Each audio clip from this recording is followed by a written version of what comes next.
The other day I got a call from my good friend Carlos Rodriguez, who is a long-standing and top-flight campaign manager, and Randy is assisting him in day-to-day control of the campaign.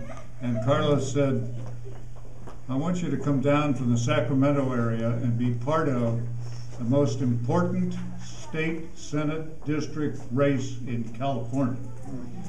And that's truly what we've got. We have maybe 3 state Senate districts around this state that are in play and that make sense for us to really be working on very, very diligently.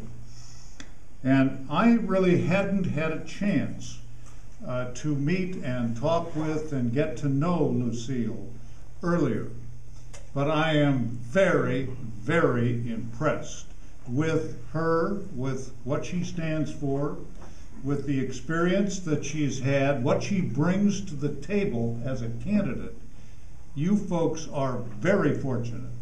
And I want to make sure that each and every one of you multiply yourself by 8 or 10. Put yourself at Randy's disposal to help work this district as it should be worked so we can be victorious. Now, you know who the incumbent is in this district.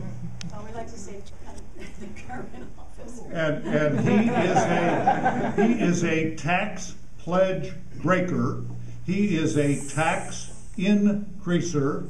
He is despicable and needs to be moved out of the district on the basis of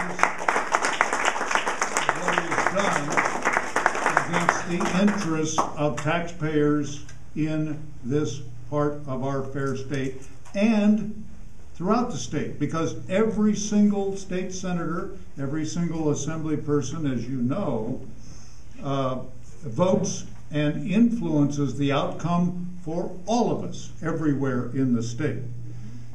And I just want to say that for somebody to vote to increase taxes in a recession, probably the worst recession that we've seen in California for years and years, for as long as I can remember, to vote to increase taxes at that time violates not only common sense, but every study. If you'll go to yesterday's Wall Street Journal on the editorial page, 40 years of studies indicate that the only way you can properly deal with a recessionary situation is to cut spending and cut taxes.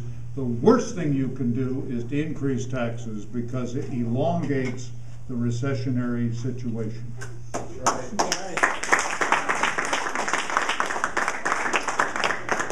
Lucille has demonstrated in her work on the City Council, her commitment to tax control and tax relief, that she understands this issue and is really a champion for each one of you.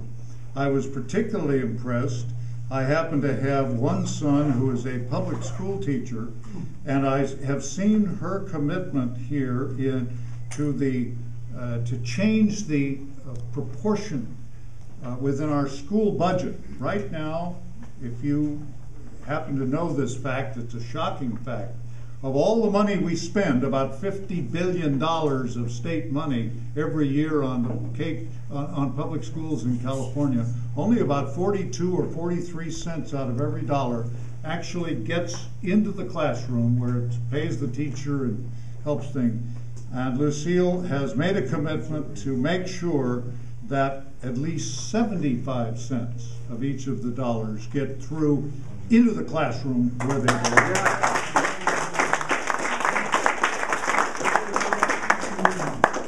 So, without further ado, and you don't need to hear any more from me, all I'm trying to do is just let you know how critical, how important what you're going to do between now and this election for Lucille in the precincts and in every way you can communicate, how important that is, not just to you, but to everyone in the state of California and the future of our state. So it is a genuine pleasure for me to introduce someone who to you needs no introduction, Lucille Kring.